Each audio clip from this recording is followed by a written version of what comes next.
action-packed day today. At least we're full. So from 10:15 till about 4, we've got speakers. We've got a business meeting coming. That's what we're doing today. So we will have lunch. We do have snacks over here or breakfast items over here to my left, if you're wanting something to nibble on. Coffee on the table. Tea over there. Tea is over there on that table, but coffee is on your table. And water is also on your table.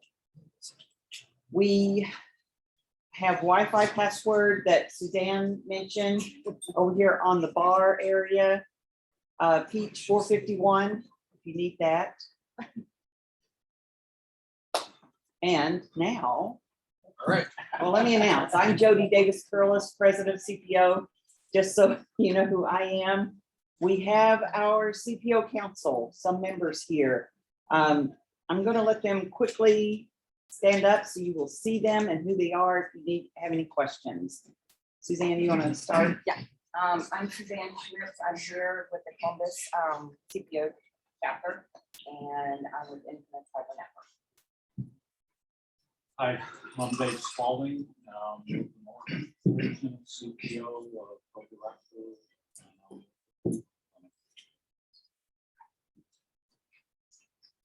And I'm Mark Seaman. I am co-director of the Central Region here in the Columbus area, and I work for State Island. I'm Nancy T. Meyer with Projects, also Central Region with these guys for Columbus, and Robert Vincent, I'm David in North Region for Gas and Solutions. And next will be Zach, and Zach is going to take over. I'm going to let Terry go first. oh, what am I supposed to do? Terry walks in at the I'm Terry in multi. social I media. had an emergency meeting at work. Terry and I are responsible for spamming you guys, making sure that you're able to make it today. So I want to thank Terry for helping me out with that. I am Zach Miller, Vice President of CPO, also representing Nationwide Insurance. Hopefully we have put together some great content for you today. We got Steve Linder up first, followed by Rob Carter and Jay Haller, with John Capesser, talking with Cooper Lighting on building resilient buildings with all kinds of wonderful technology. Connie Matthews, and then we'll finalize with business meeting with awards and all other kinds of fun stuff there. And then we have an on-site happy hour, which is great. We just turn around and have a little bit of fun. So first up, Dave, can you hit next for me? Or Jody, just hit the mouse. And I am not living by my. I think you're on. There you go. Now I am on camera. Sorry. All right. First up, we have Steve Linder. Steve is a business continuity professional with a certification from the Business Continuity Institute, CBCI, and over 20 years of experience in business continuity, disaster recovery, and emergency management planning. He is an energetic creator of efficient and effective processes for developing, implementing, maintaining, and exercising business recovery plans. Steve has a solid experience implementing methods that align with business process objectives while focusing on good customer service. Big buzzword these days. He has proven to be a performer that works effectively with team members, business clients, and gains the confidence of senior management, something that is very hard to do sometimes. He's built and managed the global continuity management program for one of the world's largest resort and hotelier companies, including the development of strategies for corporate offices, call centers, resorts, and hotels around the world. Steve is currently employed by Castellan Consulting Company, where he manages multiple client products. So with that, Steve. Thank you, Zach. Thank you. Privileged to be here, and yes, I'm Steve Linder, also with Castellan Solutions that Carmen is a part of as well. So Carmen walked up to me earlier, and we had not actually through the whole COVID event met face to face, been on, hosting with meetings with Zoom and so forth, but we had never really met face to face. And he walks up to me and acts like he knows me and everything, and he was out of context for me. And so you never know who you're going to see when you come to an event like Oh, it this. was taller and had more hair. Yeah. When we're talking about strategies and problem solving and things, one of the things that I was thinking as I was in preparing for this is that a lot of us in this room are very prone to problem solving. And we're reminded of that, whether it's in our families, with our spouses, with our team members, our boss, our employees, that when we start hearing someone talk about a problem, what do we tend to want to do? We start problem solving in our minds almost immediately, right? And I've even had my kids come back to me and say, Dad, I don't need you to solve the problem. Now, we don't have that luxury in our professional jobs, right? We have the obligation and responsibility to do whatever we can to help problem solve. And that includes building strategies. So hopefully this will be something that will resonate for everyone in here, whether you've been in the industry for 20 some years, or you're new in your role and you're still learning business continuity, and there are a lot of challenges around that. Hopefully something will be meaningful for you today during this. So let's go ahead and bring up the PowerPoint.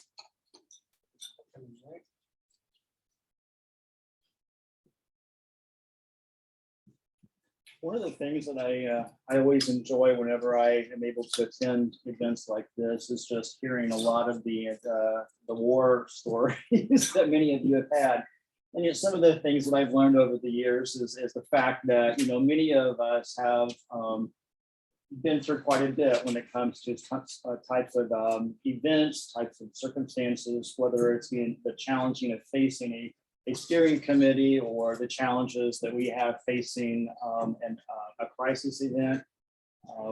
Some of the stories that I've been able to share over the years are those that have been related to some of the hurricanes. And if you recall, a few years back, it just seemed like we had back-to-back hurricanes.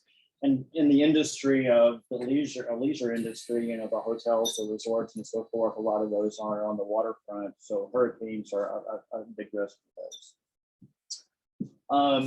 We'll go ahead and jump to the next one. What we're going to try to accomplish during this time period, we want to try to really focus on what is a recovery strategy. And for those of you who have been in the industry for a long time, you recognize that strategies can be anything from something very small, such as a workaround, to something very much more complex that involves a lot of different types of teams and different engagements. So we'll unpackage that a little bit, looking at some of the objectives that we're trying to accomplish when we're developing a strategy of any kind, the different types of strategies, engaging the right teams. We're really going to talk about that quite a bit, because I think that's really where a lot of the challenges come into, is that we don't necessarily engage the right teams. Also, how to determine the right strategy, right sizing it, trying to determine, do we need to actually have something that's really big and verbose and expensive, or can we get by with something more simple? And then also looking at some of the pros and cons of a third party. For those of us who work with third parties, we know that there's a lot of challenges in relationship to that, as well as trying to do something in-house. We'll look at what are some of the tips around developing a strategy, and then how to integrate that back into your plans, your business continuity plans, and your disaster recovery plans. And then we'll finish off with some questions and answers. Now, I'm pretty relaxed when it comes to interacting. So if you have a question midstream, don't necessarily hold on to that to the very end. You can always just stop me, and we'll jump right in and try to answer that together. All right, let's go ahead and look at the first thing here. So when we're looking at a recovery strategy, as I already hinted at this, some of the things that might come to our mind is this whole idea of problem solving. And so for those of us who have been, working with strategies in the past, or are trying to develop some of those, it does take a lot of thought into what you're trying to accomplish here. But it generally is looking at some of the gaps and the risks that's already been identified. Now, when I'm working with clients, one of the first things I will often discuss with them before we even get too far along in any kind of planning is just asking them, how has some of the risks been identified in the past? Have you had audit come in? We were talking about, you earlier a second ago, hammering on people in a role of the audit is actually a promising thing, but out of that generally shows our gaps and risks. So strategies really is helping to at least begin on that, understanding what those are. Because if you're trying to build a strategy, you don't know your gaps and your risks, you're really probably going to miss the mark, to be honest with you. So it's really important to be working with anyone who's managing that for your enterprise organization. Also, it's how to meet predefined objectives for recovery. Now that can be at the enterprise level, or it can actually be at the granular BCP plan level for your department. But whatever that case is, are some things that need to be considered. Where's your target or your objective? How many days, we all should know in the room here what our recovery time objective is, but there are probably also services and products that needs to be managed to, and what the expectation is from your leaders in your enterprise level. And then also, we don't talk a lot about workarounds, but the more that you get deeper into those plans and you're starting to look at outages and those gaps and those risks, some of the things that really need to kind of dive down into those plans are strategies can also be workarounds. And that is, if you don't have a system available, what are you going to do? And for those who are at the plan level and own those plans, and a lot of them have to go back and really dive into some of the standard operating procedures to understand, okay, can I actually do anything without a certain critical system? And so it may not be something that can be solved easily, but that is also what can be a strategy. It can be at that granular level of a workaround for a department or a group. So where is it needed? Now, obviously, for those of us who have been involved for a while, we recognize disaster recovery plays a big part of this. So whenever you're looking at your IT and you're looking at your system outages and anything that is related to making sure that the uptime or the availability of those core systems are there, they will actually be able to help us understand the need or what's available. And so if there's already been a predefined recovery time objective at the system level, it helps us to be able to understand what kind of strategy might be needed at the business level. So again, I'm starting to kind of whet your appetite to understand the integration between groups when it comes to building strategies. Also looking at it from an operational level, looking at the delivery of the products and the services. Early on, when working with clients, those are some of the very first questions we will ask. What do you do, and how important is that to the organization? Or what are those products and services that you need to ensure continue on? And those strategies have to tie back to what that business expectation is on those products and services. Also, as COVID has taught us, there are always those risks that relates to people. And so strategies around that generally align back to single points of failures when it comes to people. And again, a year one, year two business continuity level of activity might not necessarily capture that, but it should start capturing it as you get into years 2, 3, 4 of identifying who are the people that are your core, the key people that if you did not have them, there could be some issues. That exposes cross-training. So cross-training is a little bit of a strategy to ensure that any of those gaps we talked about earlier that might be identified at the people level get closed. And, when we have, different people coming in from like an audit role, they will come in and take a look at that as well. And they can ask some of those very penetrating questions around single points of failure when it comes to people. And then, of course, the more traditional one is the whole workspace. Now, COVID taught us a lot about workspace. I mean, if there's anything that we walked out of the last 2 years is that there now is a solution. for most companies to work from home. So your workspace flexibility has just been forced upon us. However, as people are coming back into the actual bricks and mortar of work and the culture is shifting back somewhat, it'll be interesting to see how that evolves as we continue to look at that work from home solution as a part of that strategy. When is it needed?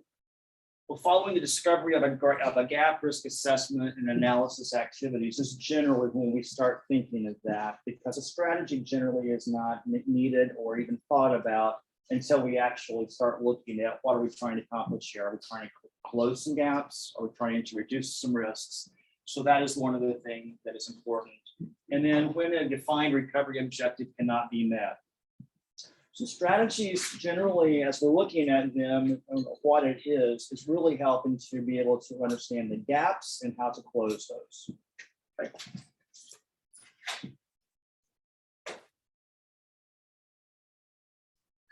When we start looking at objectives, it's really, what is our target?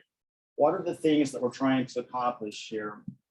And so we first of all are looking at ways to either reduce, remove, or mitigate risks. And unless you know what those are, again, that target is not going to be able to be met.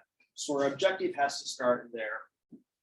Also to remove or close any of the gaps, attempt to achieve those RTOs and those recovery point objectives of the critical activities, and then also attempt to sustain the products and services. So that's a summary of what we're trying to do here as our objectives.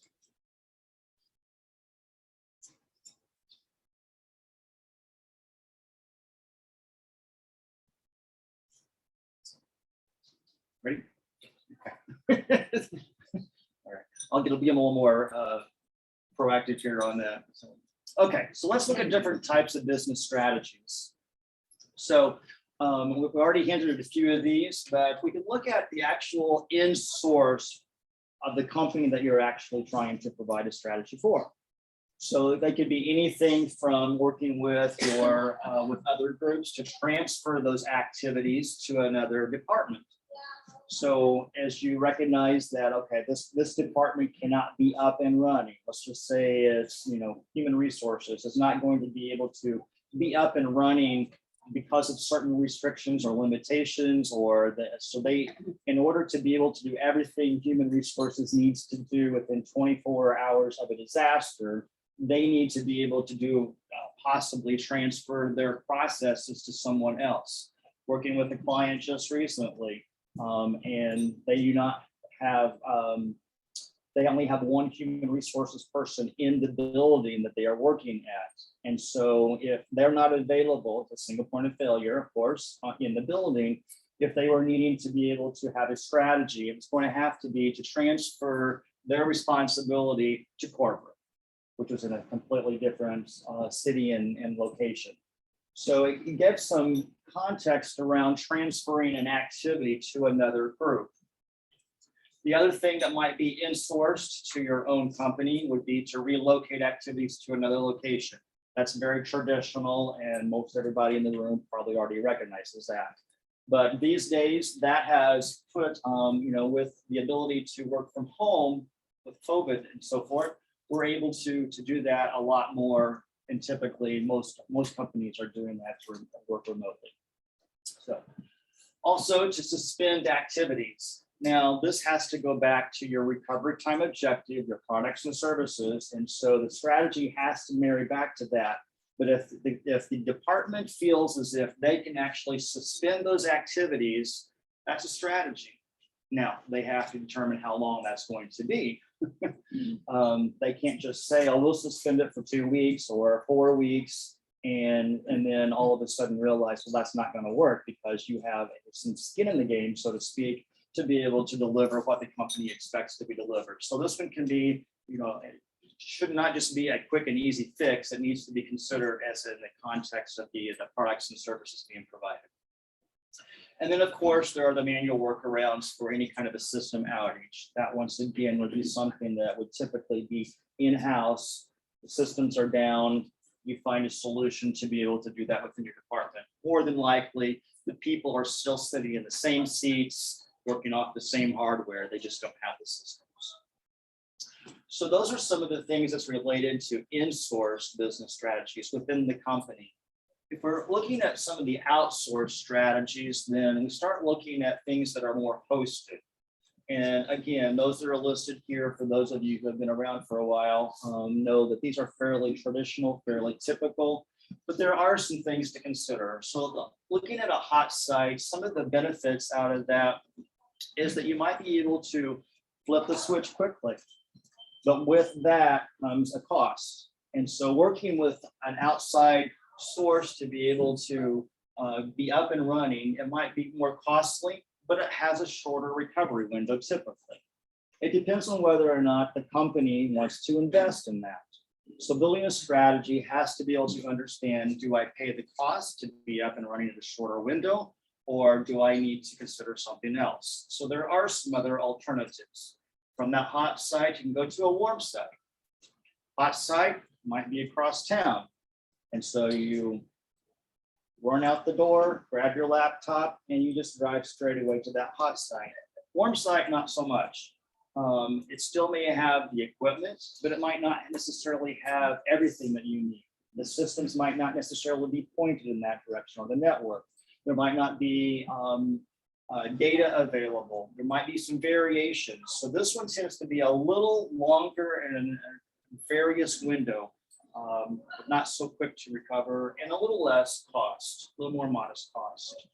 A lot of companies will tend to get that middle ground when working with a client, because they might not feel like that the recovery time objective of, zero downtime is worth it to pay for the hot site.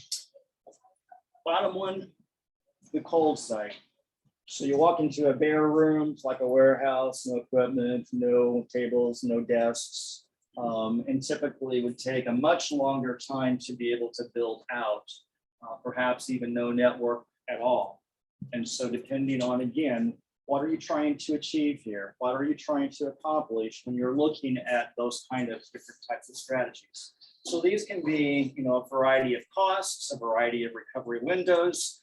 And again, there could be some challenges around working with a third party to accomplish those. So difference between in-sourced and outsourced strategies. Little summary here as far as looking at some of the getting the right teams.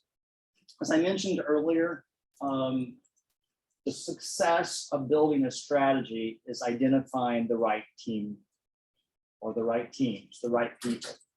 And having tried to develop strategies in different regions whenever I was working in a global role of business continuity in the industry, lended itself to have a lot of entrepreneurial mindset. We'll just do this when when the disaster comes. So you're having to deal with cultures and so forth.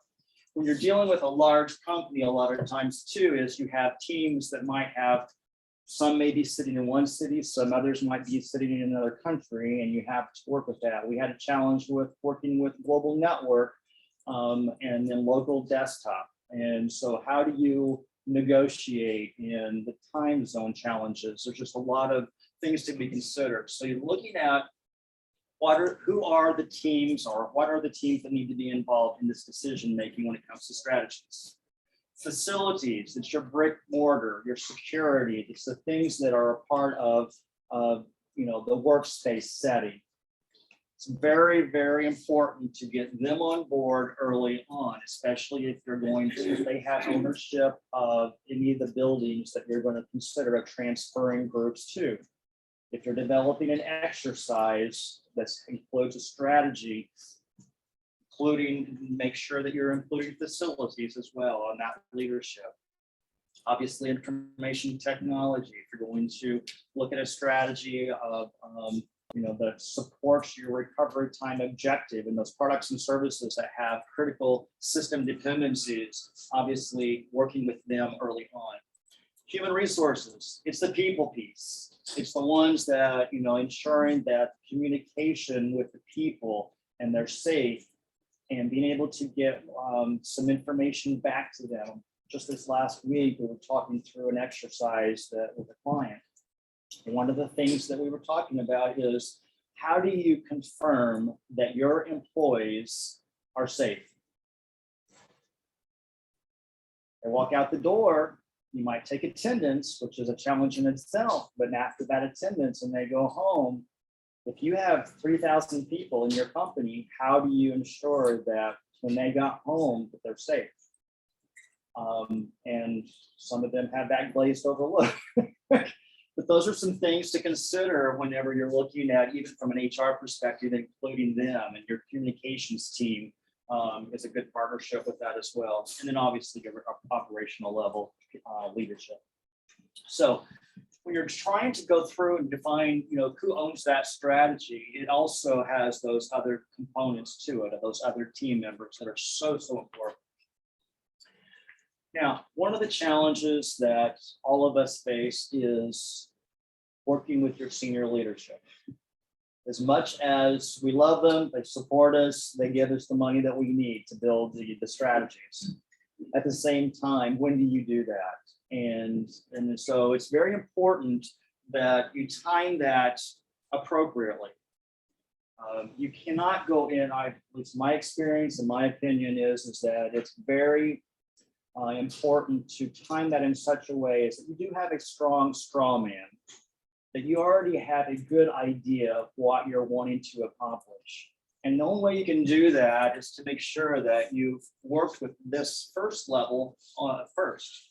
You've got to understand from the facilities team and from all the others, what are we talking about here?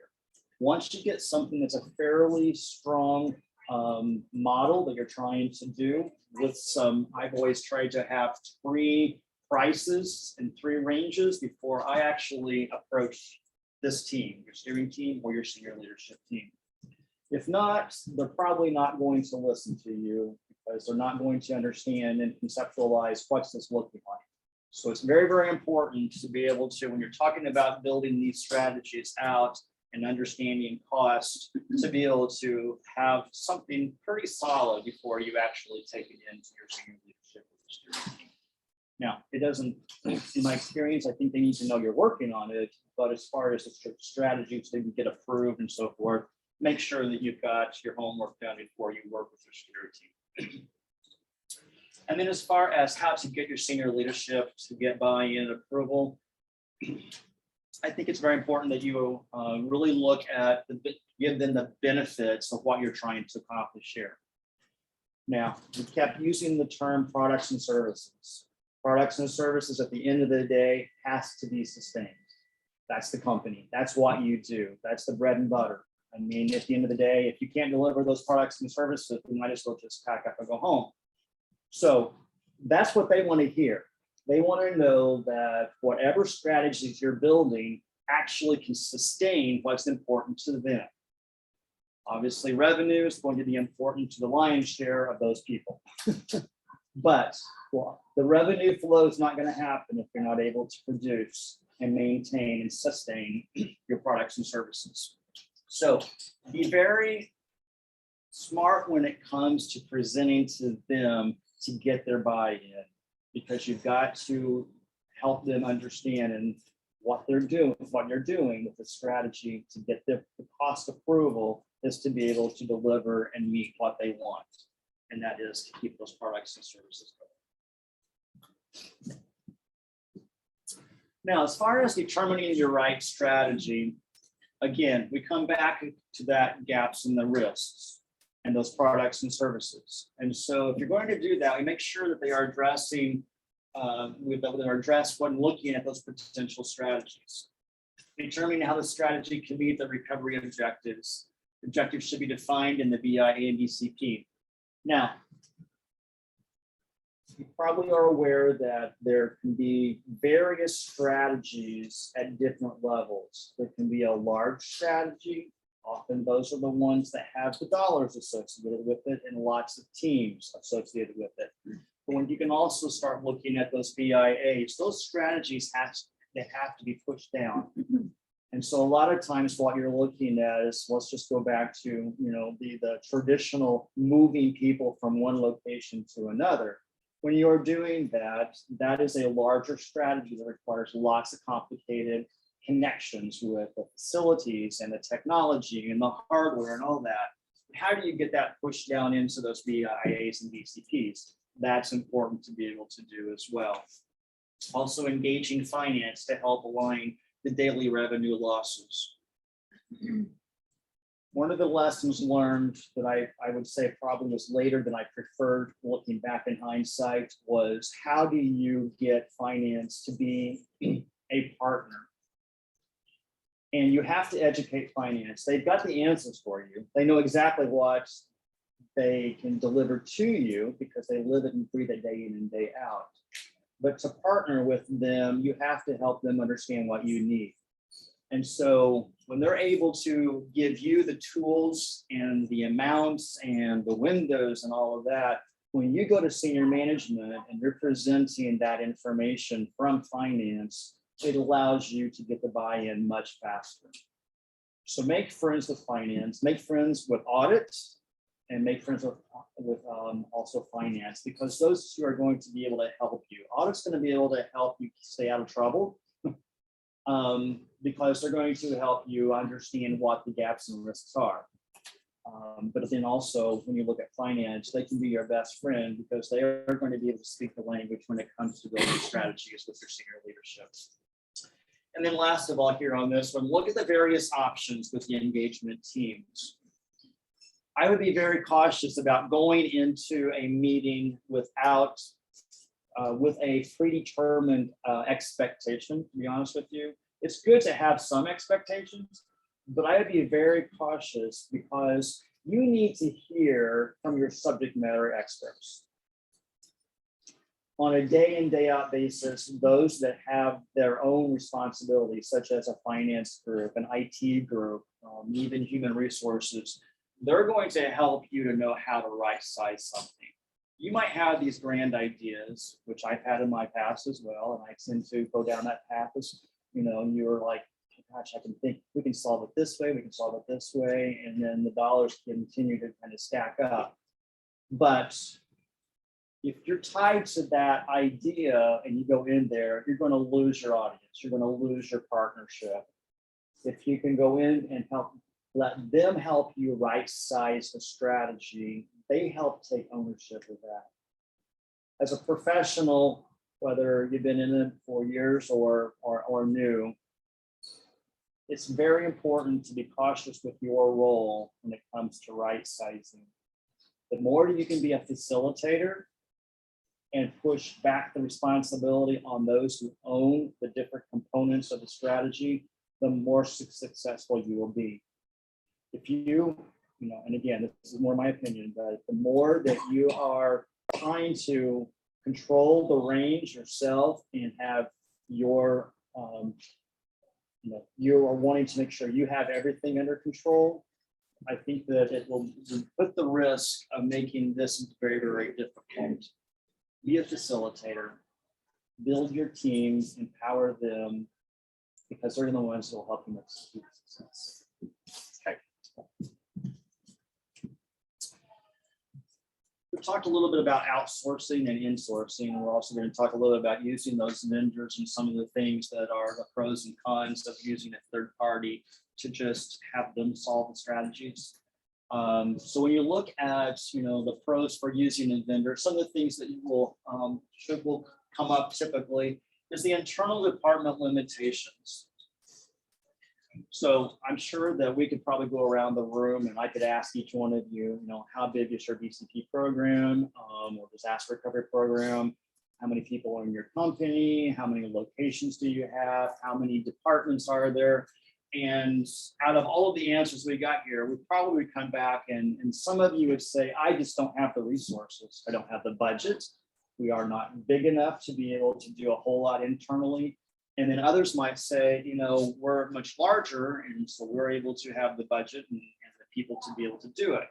Those are some of the things that have to be struggled with. When does that make sense that we just can't do it ourselves? And step out of that and look for that vendor. The other thing is your limited infrastructure. Might be a big company, but perhaps it's just a very simple infrastructure. So your IT team may not feel like that they have the resources to be able to do that. Also, that leads into the no solution internally. You just realize that it's just not going to happen. We're going to have to reach out and get some help from some of the external options. And there may be a significant cost to build or develop some strategies that might be just much more cost efficient to be able to reach out and have someone else do it for us. So then that brings us down to some of the cons using a vendor. Perhaps what you're needing as a way to close a gap when it comes to some of the disaster recovery or IT just may exceed what the approved budget is. Now, over time, educating steering team and the finance team and coordinating them with partnering with disaster recovery, again, that can over time create a little bit more of a perhaps middle ground. I watched over the years the business expectations change because senior leadership would never fund a disaster recovery solution. The business had to let go because they had to, instead of wanting to be up and running in 24 hours, that was going to cost this. They sat on that for 4 or 5 years, never coming to a resolution. No funds were approved, and the RTO was never met. Finally, the RTO had to be negotiated and put to 72 hours, so 3 days.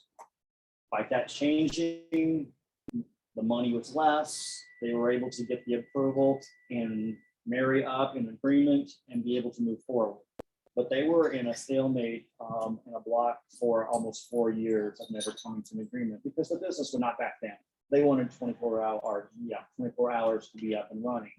So for the course of those years, though, I watched how they were, began to negotiate and to realize that there is just no way that they were going to get the budget they need. So that one right there can actually be a huge con to not being able to work with a vendor and have to solve something internally. The other thing about one of the cons is that we lose a lot of control. If we invest in having a third party to do the work, that allows us to then take get less involvement, but at the same time, with less involvement and less control, there could be more risk. So I've seen that cause problems as well. And then last of all, when you're trying to do testing and exercises and working with a third party, that can be very complicated and just depends on who that vendor is. But those can also be some challenges when it comes to trying to, in a timely manner, and again, trying to meet the objectives of the exercise might be a challenge.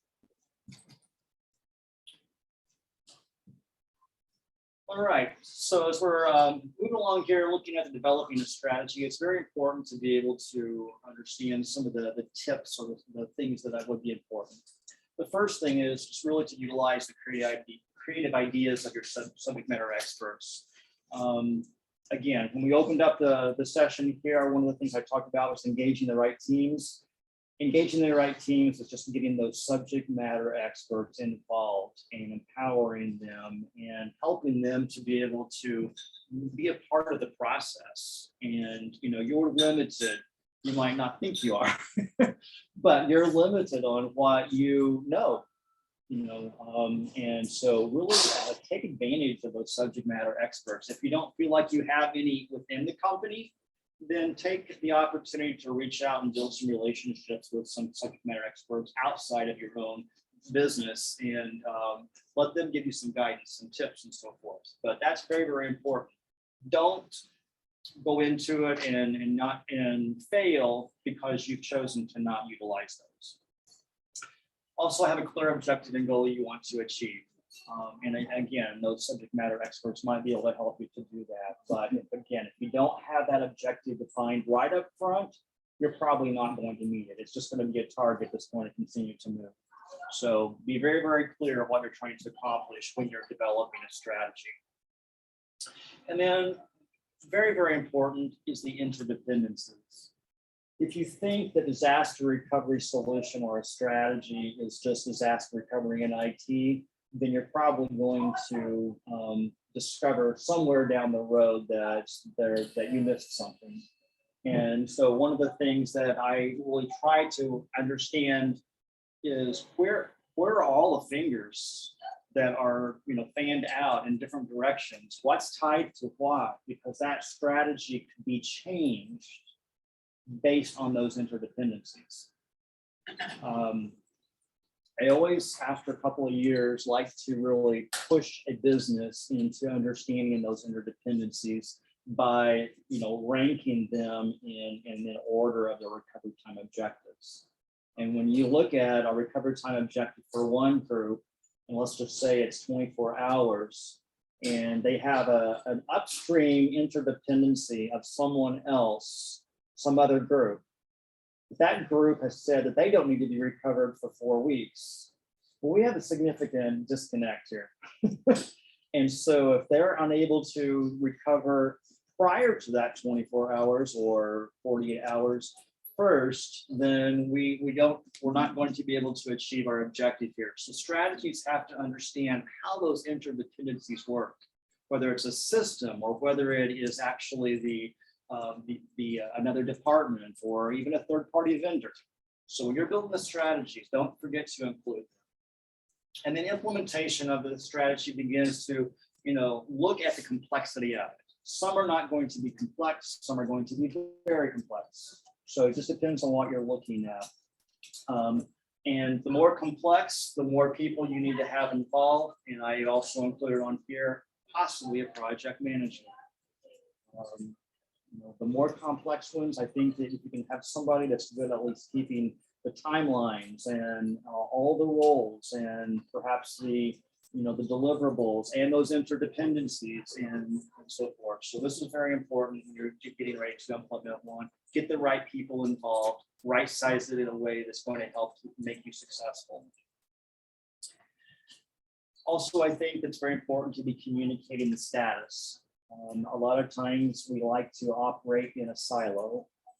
We don't like anybody knowing what's going on because sometimes the project is slipping, or the scope is getting, bigger and all that.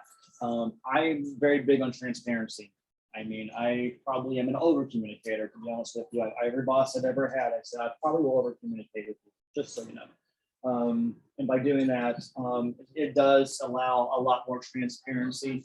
There will be questions that you're probably not going to like.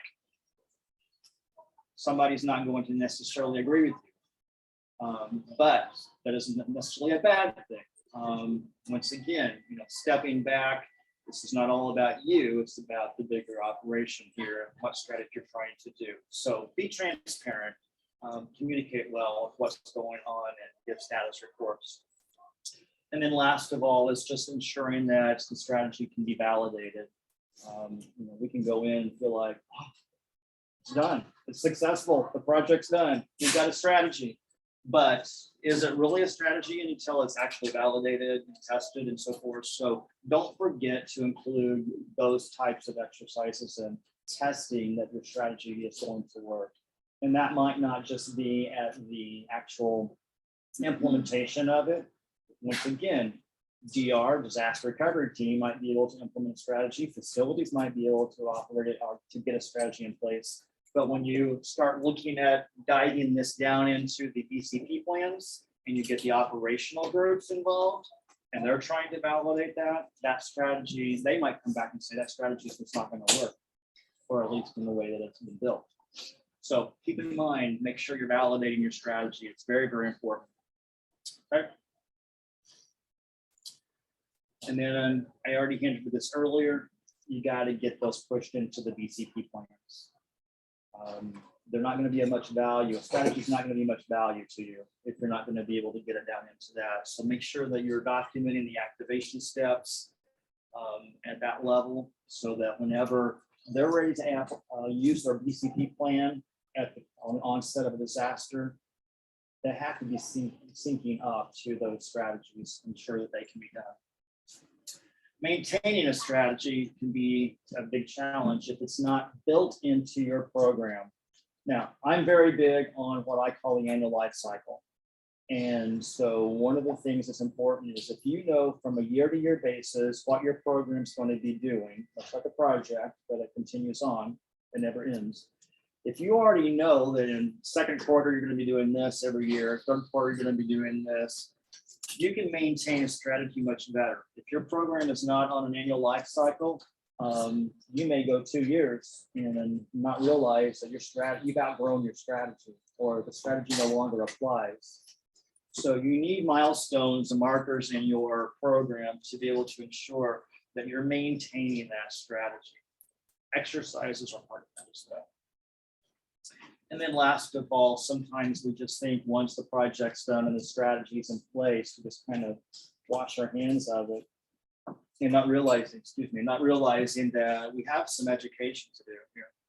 There are people that come in the doors of the business and sit in their desks and work all day and have absolutely zero knowledge of what they need to do in the middle of a disaster.